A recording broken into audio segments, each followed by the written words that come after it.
اسلام جو ہے میڈیا کے بارے میں کیا کہتا ہے. چلیے اب یہاں آتے ہیں، میڈیا اس کا امپورٹنس سمجھ لیا آپ نے. اسلام میڈیا کے بارے میں کیا کہتا ہے، تو آئیے سنیے. رسول اللہ صلی اللہ علیہ وسلم کے زمانے میں آپ صلی اللہ علیہ وسلم نے اور کافروں نے دونوں نے اپنا اپنا میڈیا استعمال کیا جو کر سکتے تھے. یہ اسلام کی تبلیغ کے لیے ہوا اور یہ اسلام کے خلاف استعمال ہوا، جس کی کئی ایگزامپلس میں آپ کو دے سکتا ہوں. نبی اکرم صلی اللہ علیہ وسلم کے زمانے کے موجودہ اس وقت کے جتنے میڈیا تھے جو حلال تھے، آپ صلی اللہ علیہ وسلم نے استعمال کیے اسلام کی دعوت و تبلیغ میں. ریٹرن میڈیا، خط لکھ کر بھیجے گئے بادشاہوں کو، ریٹرن میڈیا. آڈیو میڈیا آپ کو سننا ہے تو نبی اکرم صلی اللہ علیہ وسلم واعظ اور نصیحت کرتے، لوگوں سے جا کر ملتے. شروعاتی مکی دور میں مکے میں جو قافلے آتے ان سے بات کرتے، بعد میں مدنی دور میں آپ قبیلوں کے پاس جاتے بات کرتے، اور اس کے بعد کے دور میں لوگ آتے اور آپ سے بات کر کے جاتے. Audio media. حج کے اندر آپ خطبہ دیتے، آڈیو میڈیا. ٹھیک ہے. تو نبی اکرم صلی اللہ علیہ وسلم جو موجودہ میڈیا تھی اس کی، کافروں نے بھی جو موجودہ میڈیا تھی اس کے اگینسٹ، اسلام کے اگینسٹ یوز کی. شاعری اس زمانے کا ایک میڈیا تھا. شاعروں نے اسلام کے خلاف شاعری لکھی. نبی اکرم صلی اللہ علیہ وسلم نے صحابہ کو اجازت دی تم اسلام کے حق میں جو ہے لکھو اور ان کا رد کرو، ان کے اگینسٹ لکھو. میڈیا یوز ہوا، شاعروں کا میڈیا.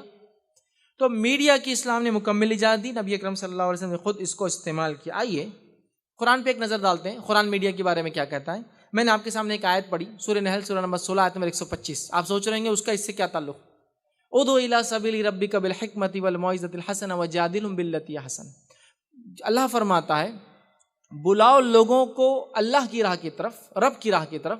ادعو الی سبیل ربک بالحکمہ، حکمت کے ساتھ، والموعظۃ الحسنہ، اچھی اچھی مثالوں کے ساتھ. اور کبھی بحث کرنا پڑے تو بحث کرو لیکن سب سے بہترین انداز میں. وجادلہم باللتی احسن، بحث کرو مگر سب سے اچھے انداز میں. ادعو، بلاؤ لوگوں کو رب کی راہ کی طرف. اب چاہے تو ایک ایک کو جا کر بلاؤ، یا میڈیا کو یوز کر کے ایک ساتھ بلاؤ، یا میڈیا کے ذریعے ایک ساتھ پہنچاؤ. آپ جو چاہے کر سکتے، آپشن آپ کے پاس. عقل مند تاجر، ہوشیار تاجر وہ کم وقت میں زیادہ انکم کو ترجیح دیتا ہے. کم وقت کم محنت میں زیادہ انکم ہونا. تو عقل مند انسان بھی سوچیں گا ایک ایک کو پہنچانا یہ بھی اہم ہے، جیسا آپ لوگ بیٹھے ہیں آپ کو پہنچانا یہ بھی اہم ہے، ریکارڈ کر کے پہنچانا یہ بھی اہم ہے، اس کو ریلے کر دینا سیٹلائٹ کے ذریعے کیبل ٹی پر یہ بھی اہم ہے. اس لیے کہ پہنچانا ہے. جس کی جو طاقت، جتنی صلاحیت ہے، جتنی استطاعت ہو اتنی طاقت اتنی صلاحیت کو زیادہ زیادہ یوز کر کے پہنچائے، میکسیمم لوگوں تک پیغام پہنچے تاکہ اسلام کا. ادعو، بلاؤ لوگوں کو. میڈیا کا استعمال آ گیا. دوسری جگہ جو ہے اللہ رب العزت فرماتا ہے وَكَذَلِكَ جَعَلْنَاكُمْ أُمَّةً وَسَطًا لِتَكُونُوا شُهَدَاءَ عَلَى النَّاسِ وَيَكُونَ الرَّسُولُ عَلَيْكُمْ شَهِيدًا. سورہ بقرہ سورہ نمبر 2 آیت میں 143 کہ تم جو ہے امت وسط ہو، ایک بیچ والی امت ہو. وَكَذَلِكَ جَعَلْنَا أُمَّةً وَسَطًا لِتَكُونُوا شُهَدَاءَ عَلَى النَّاسِ، اور تم لوگوں پر گواہ ہو. وَيَكُونَ الرَّسُولُ عَلَيْكُمْ شَهِيدًا، اور نبی تم پر گواہ ہوں گے. ہم لوگوں پر گواہی دیں گے. کس چیز کی گواہی؟ کہ ہم نے پیغام پہنچایا. اب اکیلے اکیلے پہنچائیے، ایک ساتھ پہنچائیے، لائیو پہنچائیے، ریکارڈڈ پہنچائیے، آپ کو پہنچانا ہے. اب عقل مند تاجر کم وقت کم محنت میں زیادہ کمانا چاہتا ہے، عقل مند انسان کم وقت اور کم محنت میں زیادہ اجر کمانا چاہتا ہے. یاد رکھیے کہ زیادہ سے زیادہ لوگوں تک پہنچے، یہ چیز ہے.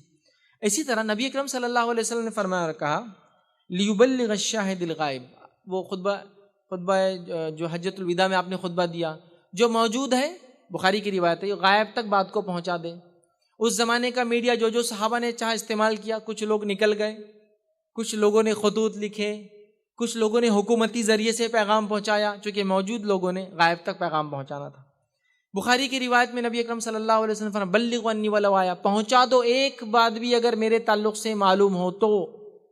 اب کیسے پہنچاتے ہو؟ کون سا میڈیا یوز کر سکتے تمہاری مرضی. خط لکھو، ای میل ڈالو، آڈیو ریکارڈ کر کے دو، ویڈیو ریکارڈ کر کے دو، کیبلز پر ڈالو، ٹی وی پہ ڈالو، سیٹلائٹ کرو، یہ تمہارا مسئلہ ہے. پہنچا دو میری بات کو اگر ایک بھی میرے تعلق سے معلوم ہو تو. بتائیے اب آپ جو موجودہ میڈیا لیجئے اور اس کے ذریعے لوگوں تک بات پہنچائیے. آج کے اس دور میں یاد رکھیے جہاں انسانی آبادی 740 کروڑ ہو چکی ہے، انسانی آبادی 7.4 بلین ہیومن پاپولیشن آج دنیا میں. 740 کروڑ تک حق کا، سچ کا پیغام کیسے پہنچائیں گے آپ؟ بتائیے. کل تعداد ہماری مسلمانوں کی 1.5 1.75 یا 2 بلین کچھ لوگ کہتے ہیں، 200 کروڑ ہے. 740 کروڑ لوگوں تک آپ کو پیغام پہنچانا ہے. ایسے پہنچائیں گے آپ میڈیا یوز کر سکتے ہیں، نبی اکرم صلی اللہ علیہ وسلم استعمال کیا، آپ بھی کیجیے تاکہ کم وقت میں زیادہ سے زیادہ لوگوں تک پیغام پہنچے. یاد رکھیے نبی اکرم صلی اللہ علیہ وسلم کوہ صفا پر چڑھے، واقعہ سب کو یاد ہے. جب قرآن کی سورہ شعراء کی آیت نازل ہوئی کہ ڈرا دو اپنے رشتہ داروں کو، تو آپ کوہ صفا پر چڑھے. چڑھ کر آپ نے کیا کیا؟ جو اس زمانے کا طریقہ تھا کہ آواز لگائی، لوگ جمع ہوئے. لوگ جمع ہونے کے بعد آپ نے ایک پیغام پہنچایا، لوگوں کیا میں تم سے کہوں کہ پیچھے ایک فوج کھڑی ہے تو کیا تم مان لو گے اس بات کو؟ تو کہاں ہم مان لیں گے، اس لیے کہ ہم نے آپ کو صادق اور امین پایا، سچا اور امانت دار پایا. تو کہا پھر میری بات مان لو، اللہ کے سوا کوئی معبود برحق نہیں. یہ آپ نے کام کیا. ابو لہب نے کہا کہ نعوذ باللہ ہاتھ ٹوٹے محمد تمہارے، تم نے اتنی گرمی میں ہم کو یہ سنانے بلایا تھا. سورہ لہب نازل ہوئی. ٹھیک ہے، یہاں جو بات مجھے بتانا تھی وہ کیا تھی؟ نبی اکرم صلی اللہ علیہ وسلم اس پہاڑ پر چڑھے چڑھ کر وہاں سے پیغام پہنچایا، اور یہ میڈیا تھا اس زمانے کا. آپ اگر الرحیق المختوم جو ہے یا سیرت کی کوئی بھی کتاب پڑھے، اس میں واقعات آتے ہیں کہ یہ کوہ صفا پہ لوگ چڑھا کرتے تھے. چڑھنے کے بعد جو آدمی چڑھتا اور کوئی بہت زیادہ اہم خبر ہوتی دینے کے لیے چڑھتا، تو وہ اپنے کپڑے اوپر چڑھ کے پھاڑتا. کیا کرتا؟ کپڑے پھاڑتا اور چلاتا ہائے خرابی، ہائے برائی، تاکہ لوگ جمع ہو جائیں. اس واقعے کی، اس چیز کی انٹینسٹی بتانے کے لیے کپڑے پھاڑتا. اور ایسے شخص کو عرب بہت عزت دیتے قریش، اور اس کو ایک نام دیا جاتا نذیر عریان، ننگا ڈرانے والا. نبی اکرم صلی اللہ علیہ وسلم وہی میڈیا یوز کیا. آپ نے کپڑے نہیں پھاڑے، اس کی برائی کو چھوڑ دیا. آپ کو اللہ رب العزت نے قرآن میں نذیر مبین کہا، کھلا ڈرانے والا. میڈیا وہی استعمال کیا جو اس زمانے میں ہوتا تھا. اس میں کپڑے پھاڑے جاتے، آپ نے بغیر کپڑے پھاڑے کی بات کی. وہ نذیر عریان ہوتا اور مرنے تک اس کی عزت کی جاتی عرب میں. آپ کو قرآن نذیر مبین کا، کھلا ڈرانے والا کہا. اب ہم بھی کیا کریں اسلام کا پیغام پہنچانے؟ آپ کے شہر کے سب سے اونچے پہاڑ پہ چڑھ جائیں؟ ہم تھوڑا اس سے بھی اوپر چلے جاتے ہیں سیٹلائٹ پر، پھر وہاں سے اپنا پیغام کو نیچے چھوڑتے ہیں. اونچائی سے لائیں گے اپنے پیغام کو، ریڈیو ویو سے لے جائیں گے، سیٹلائٹ سے لے جائیں گے. سمجھ رہے ہیں بات کو؟ میڈیا کو یوز کریں گے. آپ صلی اللہ علیہ زمانے کا میڈیا اوپر چڑھ کے تاکہ لوگ دیکھے پھر پیغام پہنچائے، آپ نے استعمال کیا. لوگوں نے سنا آپ کا پیغام، اس کی برائی کو آپ نے چھوڑ دیا. آج کا موجودہ میڈیا یاد رکھیے بھی ضروری ہے اس میں جانا. اچھا میڈیا میں خرابی زیادہ کیوں ہے؟ اس لیے کہ اچھے لوگ اس میں کم ہیں. تو مسلمانوں کو جانا بہت زیادہ ضروری ہے. اگر ہم سمجھتے ہیں ہمارے پاس وہ دین ہے جو حق ہے تو پھر آپ اتریے اس میں. نہیں اتریں گے تو پھر یہ مشکل ہے، مسکنسیپشن، وہ غلط فہمیاں پھیلا رہے. آپ 10 کو دعوت دے رہے، وہ جب تک 1000 لاکھ تک غلط فہمیاں پھیلا دے رہے. کس کو آپ جواب دیں گے میرے بھائی؟ وہ یوز کریں وہ میڈیا جس میڈیا سے وہ لاکھوں تک پہنچتے. آپ یوز کریں وہ میڈیا جس سے آپ صرف 100 تک پہنچتے ہیں. اس بات کو سمجھنے کی ضرورت ہے. ٹھیک ہے، نبی اکرم صلی اللہ علیہ وسلم بادشاہوں کو خطوط لکھے، لیٹرز لکھے، جو زمانے کا میڈیا تھا جیسا آج ای میل ہے. اسی طرح نبی اکرم صلی اللہ علیہ وسلم نے حجۃ الوداع میں خطبہ دیا ہے نا، اور اس کے بعد سلسلہ چلتا رہا. ہر حج کے بعد خطبہ دیا جاتا تھا لوگوں کو. آنے والے سال کی پلاننگ ہوتی تھی، خبر دی جاتی تھی، مسلمان جمع ہوتے تھے.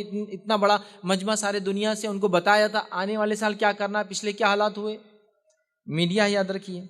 نبی اکرم صلی اللہ علیہ وسلم نے شاعروں سے کہا کہ شاعروں جو کافر اسلام کا مذاق اڑا رہے ان کا تم جواب دو، اور جواب دو تم اس کا.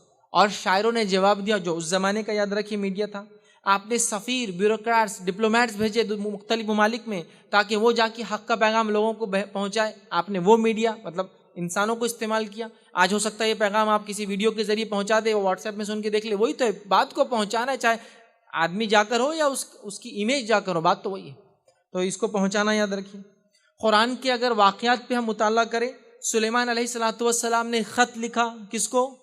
سبا کی رانی کو، کوئین آف شیبا کو، کہ تم جو ہے جو کام کر رہی ہو، چونکہ شیطان نے ان لوگوں کو سورج کی پرستش میں لگا دیا تھا تو خط لکھا ہے نا. قرآن نے تذکرہ کیا اس خط کا کہ جب آپ نے خط لکھا تو لکھا انہ من سلیمان انہ بسم اللہ الرحمن الرحیم، کہ سلیمان نے جب لکھا تو لکھا اللہ کے نام سے جو بڑا مہربان نہایت رحم والا. پورا لیٹر آپ نے لکھا. موسیٰ علیہ السلام کا واقعہ آپ لے لیجیے. موسیٰ علیہ السلام نے بھی میڈیا استعمال کیا. ہوا کیا؟ آپ دعوت دینے پہنچے. سورہ طٰہٰ سورہ نمبر 20 آیت نمبر 59 60 61 اس کا آپ جو ہے مطالعہ کیجیے، اس کو پڑھیے. موسیٰ علیہ السلام نے جب دعوت دی فرعون نہیں مانا، آپ کو معجزے دیے گئے، معجزے بتایا، اس نے کہا یہ معجزے نہیں، جادو ہے۔ تو موسیٰ علیہ السلام کو اس نے چیلنج کیا، میں بھی لوگوں کو بلاؤں گا، تم بھی آنا، جو تمہارا سحر جادو ہے ان کے سامنے دکھانا اور معاملہ طے ہو جائیں گا، ہے نا؟ یہ بات ہوئی۔ موسیٰ علیہ السلام دیکھیے وہاں کیا فرما رہے، قرآن نے نقل کیا، قال موعدکم یوم الزینۃ وان یحشر الناس الضحیٰ۔ موسیٰ علیہ السلام نے کہا تو پھر ٹھیک ہے، بات طے ہوئی کہ آپ کے مقابلے ایک ہم دن طے کرتے ہیں اس مقابلے کے لیے، اور وہ دن کون سا دن ہوگا؟ قرآن نے کہا یوم الزینہ، وہ دن ہوگا جو تہوار کا دن تھا، تہوار کا دن، زیادہ سے زیادہ لوگ اس میں شامل ہوں گے، جب کمپٹیشن ہوگا حق اور باطل کا، یوم الزینہ، تہوار کا دن۔ اور وقت کون سا چنا گیا؟ سنیے آپ، وَإِن يُحْشَرَ النَّاسُ الضُّحَىٰ، ایسے ٹائم پہ جمع ہوں گے جو ضحیٰ، چاشت کا وقت، ظہر سے پہلے کا وقت، سورج ایک دم بیچ میں آ جاتا ہے اور لائٹ بالکل کلیئر ہوتی ہے تاکہ دکھ جائے کیا ہو رہا ہے، کہ تو اندھیرے میں تو بہت ساری چیزیں ہو سکتی ہے، ٹرکس ہو سکتے ہیں، چھپا کر کام ہو سکتا ہے۔ ضحیٰ کا وقت جو ہوتا ہے ایک دم سورج برائٹ ہوتا ہے، سینٹر میں آتا ہے آسمان کے، دونوں فریق، دونوں پارٹیز کیا کرے، کلیئر دکھ جائیں گا۔ تو آپ نے میڈیا کا استعمال کیا۔ اصحاب اخدود کا جو واقعہ ہے اس میں اس بچے نے اسلام کی دعوت پہنچانے میڈیا کا استعمال کیا۔ کیا کہا بادشاہ سے، اے بادشاہ میں جو ہے تجھ سے نہیں مارا جاؤں گا جب تک کہ میں جو طریقہ بتاتا ہوں تو نہ مارے، تو مجھے سب سے اونچی چوٹی پہ لے جا اپنے علاقے کی، وہاں میرے ہاتھ پیچھے باندھ دے، اور پھر میرے ترکش میں سے ٹھیک ہے ایک تیر نکال، اور اس تیر کو لگا کر میرے سر پر مار، اور یہ کہہ کر مارنا بسم اللہ رب الغلام، اللہ کے نام سے جو اس لڑکے کا رب ہے۔ بادشاہ نے وہی کیا، جب تیر مارا اور وہ لڑکا مر گیا، جس کے بارے میں سب کو پتا تھا کہ یہ لڑکا جو ہے، بادشاہ کوشش کر رہا ہے مرتا نہیں ہے، لیکن تو پوری قوم کیا چلا اٹھی، آمنت برب الغلام، ہم لڑکے کے رب پر ایمان لائے۔ ماس میڈیا یوز کیا گیا، ماس میڈیا، تاکہ پورے لوگ جمع ہو، دیکھے اس واقعے کو، حقیقت ان تک پتہ چلے کہ بچہ حق ہے، اس کا رب حق ہے، وہ جس پر ایمان لایا، جس کی دعوت دیتا وہ حق ہے، اور اس میڈیا کا اس نے استعمال کیا۔ تو قرآن ان واقعات سے بھرا ہے، تو اسلام کہیں بھی اس میڈیا کے اگینسٹ نہیں ہے میرے بھائیوں۔ ہمیں وہ سوچ پیدا کرنا ہے کہ میڈیا میں ہمیں جانا ہے۔